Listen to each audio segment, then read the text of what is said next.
বন্ধুগণ, আমরা জানি এই বাংলাদেশে ইসলামের আগমন এখন থেকে প্রায় ১৫০০ বছর আগে নবী করিম সাল্লাল্লাহু আলাইহি ইসলামের প্রেরিত ইসলাম প্রচারকদের মাধ্যমে হয়েছে। যখন নবী করিম সাল্লাল্লাহু আলাইহি ওয়াসাল্লাম ইসলাম প্রচার এবং প্রতিষ্ঠা সমাপন করেছিলেন, তখন তার মৃত্যুর আগে কয়েক মাস ইসলামের পূর্ণাঙ্গতার উপর কুরআন শরীফের শেষ দিককার আয়াত নাযিল হয়েছিল। ইসলাম ধর্মকে পরিপূর্ণ করে মানব জাতির জন্য চিরস্থায়ী জীবন ব্যবস্থা হিসেবে ঘোষণা করা হয়েছিল। আর আল্লাহ নবী তখন উপস্থিত সাহাবীদের বলেছিলেন, যাদের সামনে ইসলাম প্রচার করলাম, তোমরা যারা আমার সামনে নেই তাদের কাছে ইসলামের দাওয়াত পৌঁছে দাও। সেই দাওয়াত পৌঁছে দেওয়ার বাণী সাহাবায়ে কেরাম নিজের মনে এবং বুকে বহন করে সেই আরব দেশ ত্যাগ করেছিলেন, যে জন্য মক্কা, মদিনা, হুদায়বিয়া এবং তায়েফ সহ জাজিরাতুল আরবের মধ্যে সব জায়গা মিলিয়ে ১০,০০০ সাহাবীর খবর পাওয়া যায়। কিন্তু ১,১৫,০০০ সাহাবী তারা দুনিয়ার যে সব প্রান্তে মানুষের পক্ষে যাওয়া সম্ভব সেই সব জায়গায় তারা চলে গিয়েছিলেন। সমস্ত আফ্রিকা যখন ইসলাম প্রচার হয়ে একদম আফ্রিকার মাটি শেষ, তখন আটলান্টিক সমুদ্রে হযরত উকবা ইবনে নাফে তার ঘোড়া সহ ঝাঁপিয়ে পড়েছিলেন এবং বলেছিলেন, হে আল্লাহ, তোমার রাসূলের নির্দেশ মতো পুরা আফ্রিকা মহাদেশে ইসলামের দাওয়াত আমরা পৌঁছে দিয়েছি। এখন আটলান্টিক সমুদ্র সামনে, আমি যদি জানতাম যে সমুদ্রের পরেও কোনো লোক আছে তাইলে আমি সেখানেও যেতাম, কিন্তু আমি জানি না সেখানে কোনো মানুষ আছে কিনা। সেই উকবা ইবনে নাফে যখন পৃথিবীর পশ্চিম প্রান্তে গিয়েছিলেন, তখন পৃথিবীর পূর্ব প্রান্তে ইন্দোনেশিয়া, জাভা, সুমাত্রা পর্যন্ত সাহাবায়ে কেরামের জামাত, তাবেঈদের জামাত চলে এসেছিল। যে জন্য এখনকার দুনিয়াতে সবচেয়ে বেশি মুসলমান ইন্দোনেশিয়া, সবচেয়ে তৃতীয় মুসলমানের সংখ্যা আমাদের বাংলাদেশ, ভারত, পাকিস্তানে। সেই মুসলমানরা ইসলামের দাওয়াত পেয়ে ইসলাম গ্রহণ করেছিলেন। আমাদের বাংলাদেশে ইতিহাসে পাওয়া যায় যে ৬১৭ খ্রিস্টাব্দে নবী করিম সাল্লাল্লাহু আলাইহি ওয়াসাল্লাম হিজরত করেছিলেন ৬২২ সালে। হিজরতের ৫ বছর আগে চীন দেশে যাওয়ার উদ্দেশ্যে ৪ জন সাহাবী চীন দেশে রওনা করেছিলেন। তাদের প্রধান ছিলেন হযরত আবু ওয়াক্কাস উহাইব ইবনে মালিক রাদিয়াল্লাহু তাআলা আনহু। তার সঙ্গে আরো ৩ জন সাহাবী ছিলেন, তারা আমাদের বাংলাদেশে সম্ভবত কক্সবাজারে নেমেছিলেন। সেই হিসাবে চীনের ক্যান্টন বন্দরে আপনি যদি যান, তাহলে সেখানে ২ জন সাহাবীর কবর এখনো আছে, জিয়ারত করতে পারবেন। যে ২ জন সাহাবী অবশ্যই আমাদের এই ভারতবর্ষের পাশ দিয়ে গিয়েছেন। তারা করাচিতে নেমেছেন, তারা ত্রিভুবনম নেমেছেন, তারা কেরালায় নেমেছেন, তারা মাদ্রাজে নেমেছেন এবং তারা আমাদের সুন্দরবন থেকে নিয়ে সেই টেকনাফ পর্যন্ত পরিপূর্ণ যে উপকূলীয় এলাকা, এর মধ্যে অন্তত ২ থেকে ৩ বার নেমে থাকবেন। কারণ তারা যে সময় জাহাজে করে যেতেন, সেই জাহাজ কয়েক মাইল দূরে গিয়েই মিষ্টি পানির জন্য তারা মাটিতে নামতে হতো এবং তাদের জাহাজকে আবার পুনরায় সংস্কার করার জন্য কাঠ, দড়ি, রশি এবং পেরেকের জন্য তাদের কোনো কোনো বন্দরে নামতে হতো। কাজে নিঃসন্দেহে বলা যায় যে হিজরতে রাসূলের আগেই বাংলাদেশের মাটিতে চীন দেশে ইসলাম প্রচারের জন্য যাওয়া ৪ জন সাহাবী পায়ের ধুলি অবশ্যই পড়েছে এবং সেই পায়ের ধুলি সম্ভবত চট্টগ্রাম থেকে কক্সবাজার, টেকনাফ পর্যন্ত বাংলার উপকূলে পড়ে থাকে। সেই হিসাবে কক্সবাজার ইসলামের প্রবেশ দ্বার, বাবুল ইসলাম, ইসলাম প্রবেশের পথ।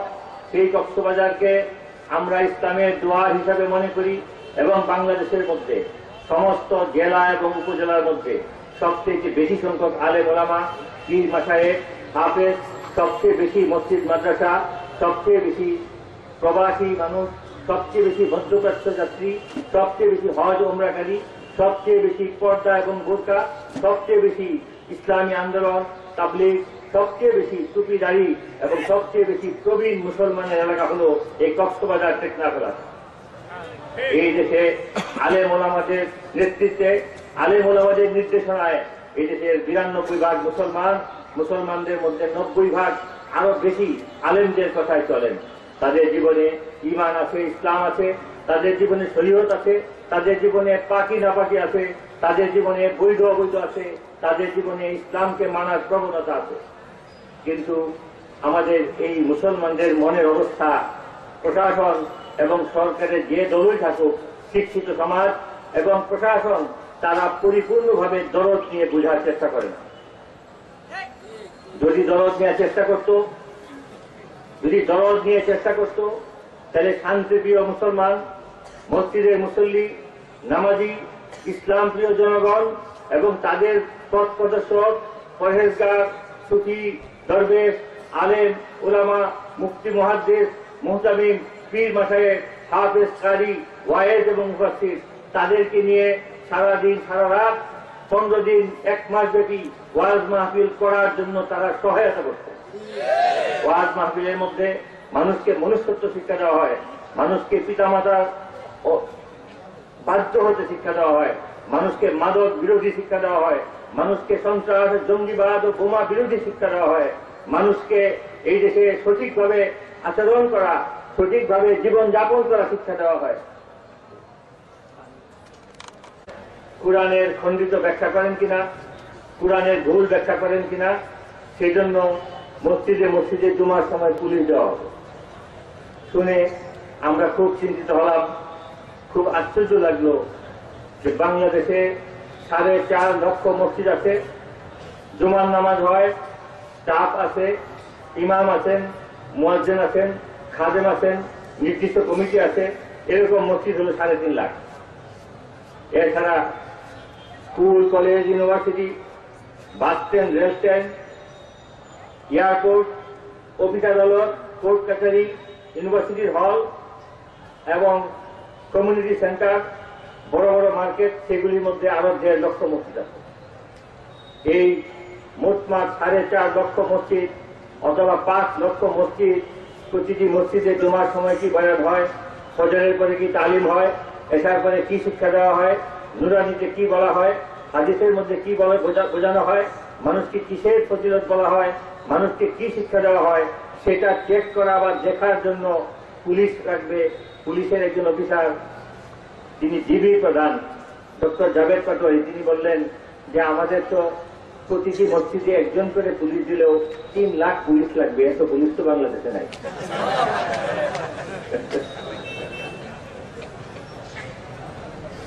আল্লামা আহমদ শফী এবং তার সঙ্গে হেফাজতের সমস্ত নেতৃবৃন্দ পরদিন বিবৃতি দিলেন। সব পত্রিকায় সেটা ছাপা হয়নি। যারা মসজিদ, মাদ্রাসা, আলেম উলামা, পীর মাশায়েখ ও মুসলিম জনসাধারণকে ভালোবাসে, সেই পত্রিকাগুলি ছেপেছে। তিনি বললেন যে বাংলাদেশে যদি সন্ত্রাস নির্মূল করতে হয়, যদি মাদক দ্রব্য বন্ধ করতে হয়, যদি দুর্নীতি বন্ধ করতে হয়, বিশৃঙ্খলা বন্ধ করতে হয়, তাইলে অন্যান্য জায়গায় পুলিশ পাঠান। বাংলাদেশে সন্ত্রাস, জঙ্গিবাদ, দুর্নীতি এবং অন্যায়ের জন্য, এইগুলি প্রতিরোধ করার জন্য দেশের 5 লক্ষ মসজিদে প্রতিদিন, প্রতিনিয়ত, সকাল সন্ধ্যা, প্রতি জুমায় এবং প্রতি নামাজের আগে পরে মুসলমানরা সেখানে কোরআন হাদিসের আলোকে এই সমস্ত কথাই শুনতে পায়।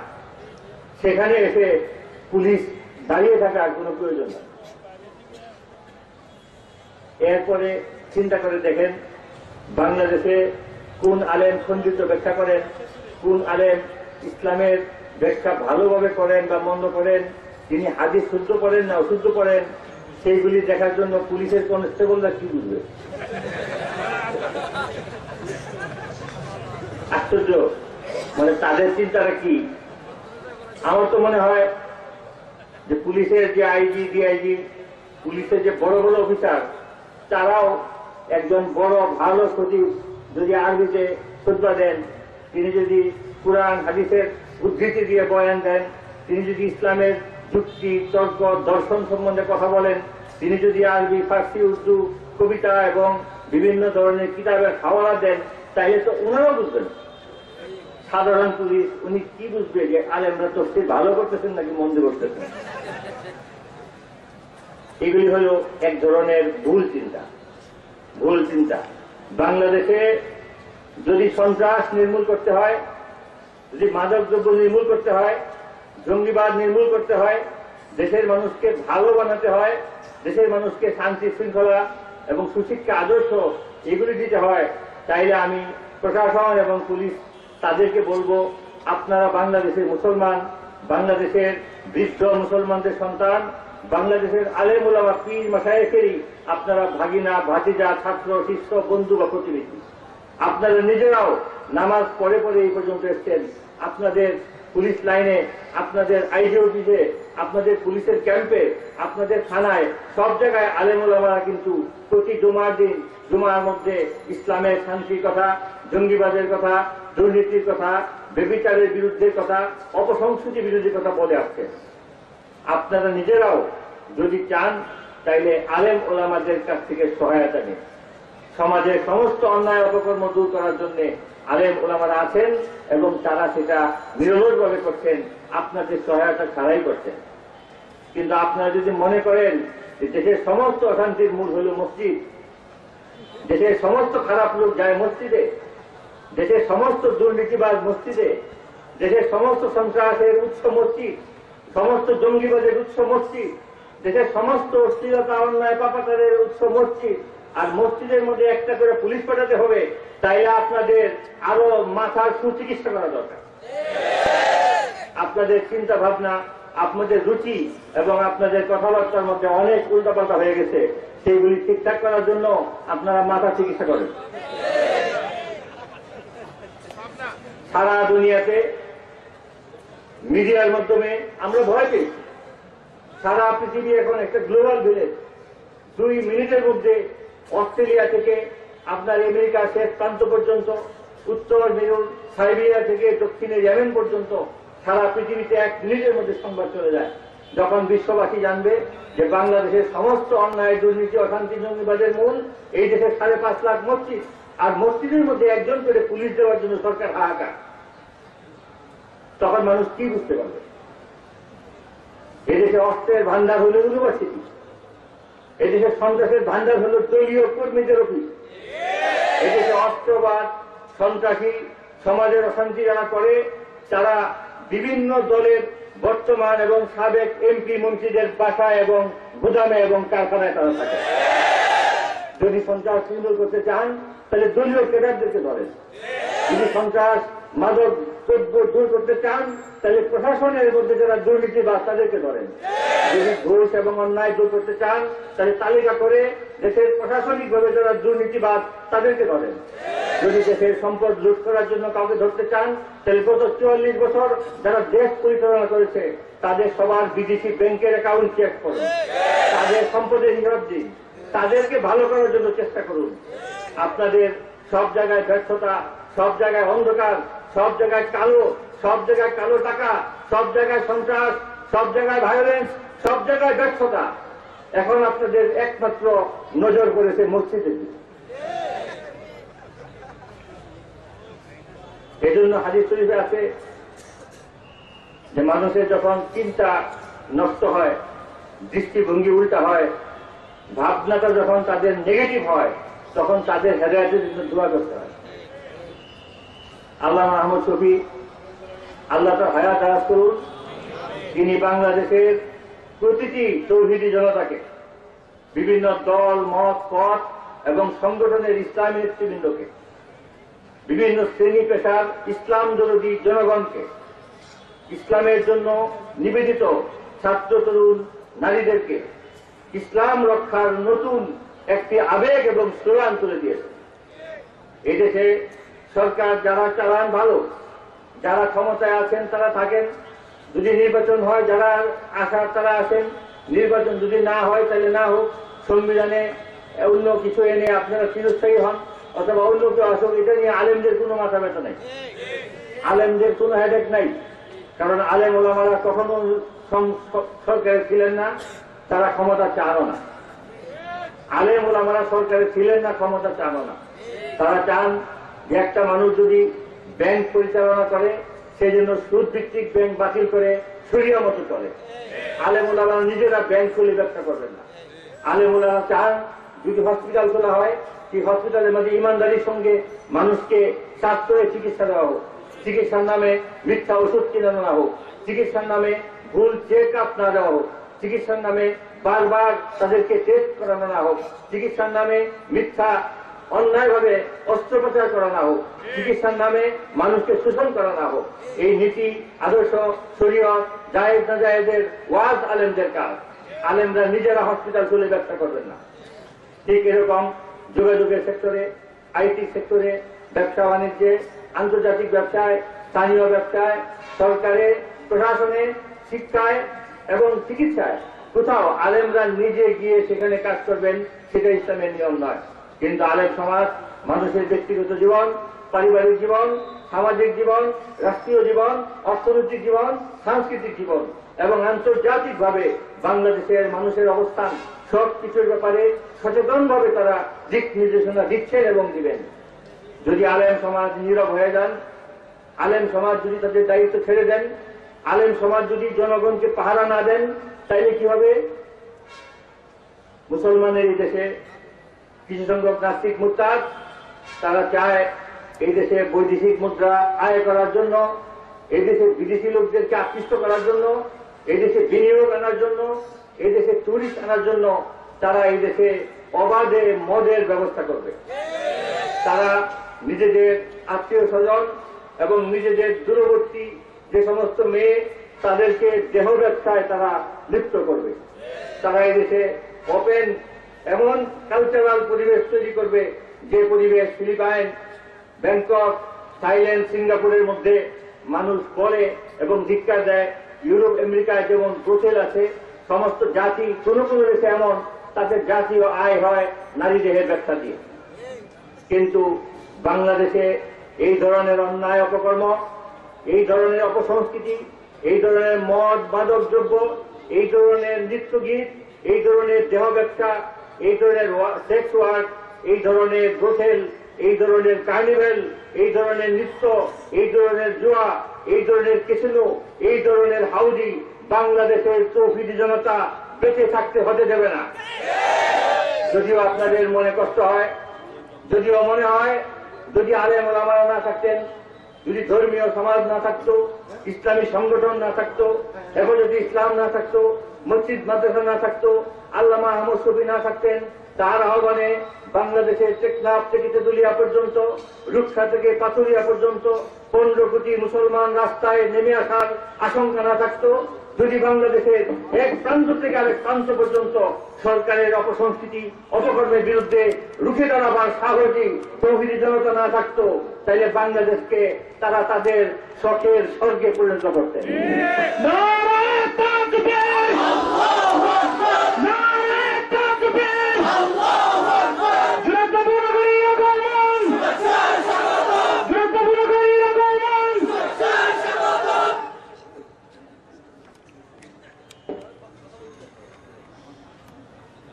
আজকের এই সভার অন্যতম আকর্ষণ, আগে আমি বলেছিলাম, মুহাদ্দিসে আজম, বাংলাদেশের ইসলামী জনতার প্রান্তীয় নেতা, হেফাজতে ইসলামের কেন্দ্রীয় মহাসচিব আল্লামা জুনায়েদ বাবুল নদী দামাত বারাকাতুহুম তশরিফ এনেছেন।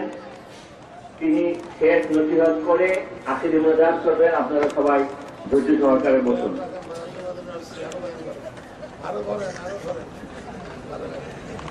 সেই বাধার কারণে আলেম ওলামাদের বিরুদ্ধে ইংরেজদের কঠিন একটা দমন নীতি চলেছিল।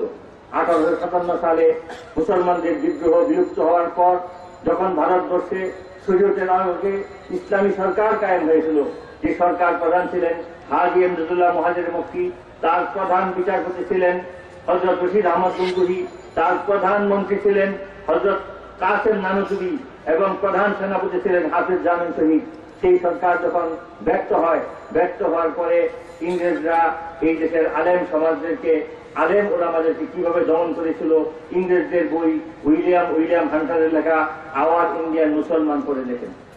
তারা বলে যে মাত্র 3 মাসের মধ্যে আমরা ভারতবর্ষ, বাংলাদেশ, পাকিস্তান, নেপাল, বার্মা, সিকিম, ভুটান, শ্রীলঙ্কা এই রাষ্ট্রগুলিতে, এই জায়গাগুলিতে 50,000 আলেমকে তারা হত্যা করেছিল। উইলিয়াম হান্টার লেখেন যে টেকনাফ থেকে খায়বার পর্যন্ত যে গ্র্যান্ড ট্যাঙ্ক রুট আছে, যে রুট টেকনাফ থেকে কক্সবাজার রুট হয়ে চট্টগ্রাম, চট্টগ্রাম থেকে ফেনীর উপর দিয়ে ঢাকা, ঢাকা থেকে যশোর হয়ে আপনার কলকাতা, কলকাতা থেকে পাটনা লখনৌ হয়ে দিল্লি, দিল্লি থেকে আপনার সিমলা, এরপরে কালকা অমৃতসর হয়ে লাহোর, লাহোর থেকে খাইবার পাখতুনখোয়া হয়ে একদম খাইবার দরগায় খাইবার হিন্দুকুশ পর্বত পর্যন্ত শের শাহ সুরি যে মহাসড়ক তৈরি করেছিলেন, সেই সড়কের দুই পাশে এমন কোনো গাছ ছিল না যে গাছের মধ্যে কোনো না কোনো হাফেজ মুফতি বা আলেমের ফাঁসি দেওয়া না হয়েছিল। এবং 3 মাস পর্যন্ত কোন আলেমের লাশ জনগণ নিয়ে দাফন করার সাহস পায় নাই। এত শক্তিশালী সন্ত্রাস, শক্তিশালী রাষ্ট্রীয় দমন ইংরেজরা করেছিল। দিল্লি জামে মসজিদের পাশে যেখানে মৌলানা আবুল কালাম আজাদের কবর, চাঁদনি চক, এবং এর থেকে যে রোড মির্জা গালিবের কবরের দিকে চলে গিয়েছে, সেই জায়গার মধ্যে বড় বড় কড়াইয়ের মধ্যে আপনার মহিষ এবং গরুর চর্বি উত্তপ্ত করা হতো। সারাদিন পশুর চর্বি জ্বালানোর পর সন্ধ্যার দিকে দিল্লির বড় বড় আলেমকে ধরে সেই জ্বলন্ত উত্তপ্ত তেলের কড়াইয়ের মধ্যে ভেজে ফেলা হতো। সেই আলেম ওলামাদেরকে দমন করা ইংরেজ সরকারের প্রধানমন্ত্রী তখন চ্যালেঞ্জ দিয়েছিলেন। তাদের ভারতে যিনি ভাইসরয় ছিলেন সবচেয়ে বড় লর্ড ম্যাকলে, তিনি 1838 সালে পার্লামেন্টে ঘোষণা দিয়েছিলেন যে ভারতবর্ষে দীর্ঘ 600 বছর মুসলমানের সরকার থাকায়, মুসলমানদের শাসন থাকায়, মুসলমানদের অভ্যস্ত হয়ে যাওয়ায়, আলেম ওলামাদের নেতৃত্ব জনগণ মানার কারণে এই দেশে আমাদের দুর্নীতি, আমাদের প্রশাসনিক যে অন্যায়, অন্যায় অস্থিরতা, খ্রিস্ট মতবাদ এবং পাশ্চাত্য সভ্যতা চলছে না। কাজে এই দেশের শিক্ষা ব্যবস্থা পরিবর্তন করা হবে। লর্ড ম্যাকলে স্কুল এবং কলেজে শিক্ষা ব্যবস্থা প্রণয়ন করেন, সংসদে ঘোষণা দিলেন যে আমরা ইংরেজরা এই দেশে এমন একটা জেনারেশন তৈরি করব, যে জেনারেশন বংশ এবং রক্তের দিক দিয়ে বাঙালি হবে, চেহারা সুরতের দিক দিয়ে তারা বাংলাদেশী সন্তান, ভারতীয় মানুষের সন্তান, পাকিস্তানি মানুষের সন্তান, কিন্তু চেহারা মুসলমানের হলেও তাদের মন মস্তিষ্ক, তাদের চিন্তা ভাবনা আমরা খ্রিস্টানের মতো করে দিব। সেই থেকেই স্কুল এবং কলেজে পড়ার পর যদি সে আলাদাভাবে বক্তব্যে না পড়ে, আলাদাভাবে মাদ্রাসায় না যায়, আলাদাভাবে যদি দাদা দাদি নানাদের কাছে ইসলাম না শিখে, যদি পিতা মাতার পরিবেশ ভালো না থাকে, যদি গৃহশিক্ষকের মাধ্যমে, তাবলিগ জামাতের মাধ্যমে, তাফসীরের মাহফিলের মাধ্যমে, আলেম সমাজের মাধ্যমে ইসলাম না শিখে, তাইলে সেই লোকের ইসলাম শেখার কোনো ব্যবস্থা নাই। সেই স্কুল কলেজে পড়ার পর একজন লোক MA পাস করার পরে যেমন হিন্দু হবে, যেমন বৌদ্ধ হবে, তেমনি মুসলমান একজন অফিসার হবে, মাত্র সে আর মুসলমান হবে না। ইঞ্জিনিয়ার হবে কিন্তু মুসলমান হবে না, ডাক্তার হবে কিন্তু মুসলমান হবে না, সে একজন বৈজ্ঞানিক হবে কিন্তু মুসলমান হবে না। সে মুসলমান হওয়ার জন্য পাল্টা একটা শিক্ষা ব্যবস্থা মৌলানা কাসেম নানতুবি ঘোষণা করলেন। তিনি বললেন যে ব্রিটিশ সরকারের দখলের 100 বছর হয়ে গেছে, আমরা বিদ্রোহের মাধ্যমে, বিপ্লবের মাধ্যমে তাদেরকে ক্ষমতা থেকে বিচ্যুত করতে পারলাম না। আমাদের মধ্যে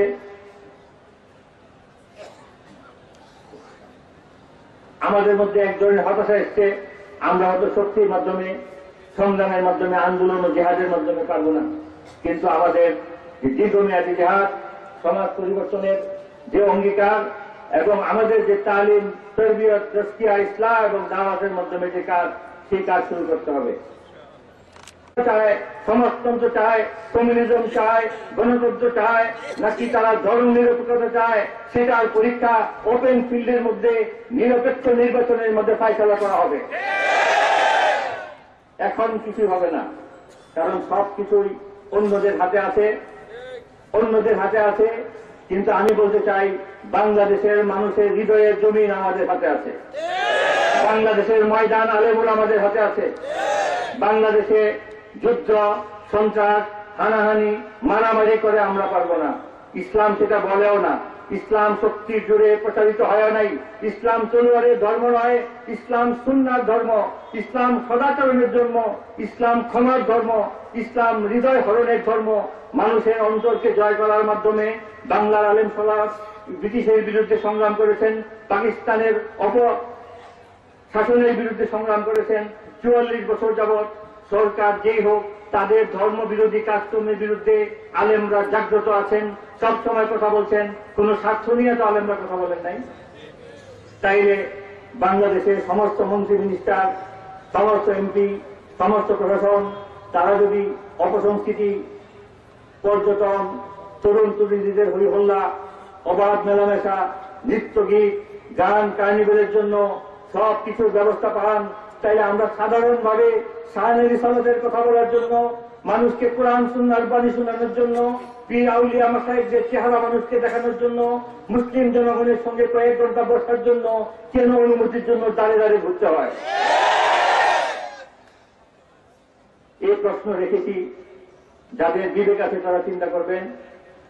আমি সরকার, রাজনৈতিক দল, প্রশাসন, পুলিশ, শিক্ষিত সমাজ, সমাজের বিভিন্ন অংশ, মিডিয়ার সবাইকে বলি যে একটু ইনসাফের সঙ্গে চিন্তা করবেন।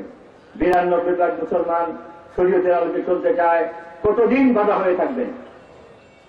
বাংলাদেশের মানুষ ঘুষ দুর্নীতি মুক্ত চায়, কতদিন বাধা হয়ে থাকবেন?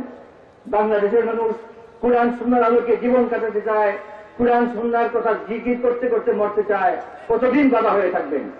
সেই বাধা আপনারা নিজেরাই দূর করুন, নাইলে একদিন আসবে হয়তো আমরা থাকবো না, কিন্তু আমাদের যে কাসেম নানুতুবির মিশন, আলেম ওলামাদের যে মিশন, মৌলানা ইলিয়াসের তাবলীগের যে মিশন, আল্লামা আহমদ শফীর যে ইসলাম বিরোধী কার্যকলাপের অরাজনৈতিক প্রতিবাদের যে মিশন, মার খেয়ে ধৈর্য ধারণ করার যে মিশন, রক্ত জড়িয়ে চোখের পানি মুছে ফেলার যে মিশন, আল্লাহর দরবারে শেষ রাতে তাহাজ্জুদের সময় ক্রন্দন করার যে মিশন, সেই মিশন বন্ধ হবে না। এই মিশন এই দেশকে অবশ্যই একদিন ইসলামী পরিপূর্ণ সমাজের দিকে নিয়ে যাবে। খেলার রাষ্ট্রের দিকে আমরা যাবই যাব। এই জেনারেশন না যায় পরে যাবে, সেটা না যায় এর পরে যাবে। আর যারা ইসলামের বিরুদ্ধে দাঁড়াবে তারা এই দেশের জনগণের আবেগ এবং ইমানের বন্যায়, নেক আমল এবং কল্যাণের বন্যায় খড়কুটোর মতো বেঁচে যাবে। ওয়াখিরু দাওয়ানা আলহামদুলিল্লাহি রাব্বিল আলামিন والصلاة والسلام على سيد الأنبياء وأشرف وخاتم المرسلين. السلام عليكم ورحمة الله وبركاته.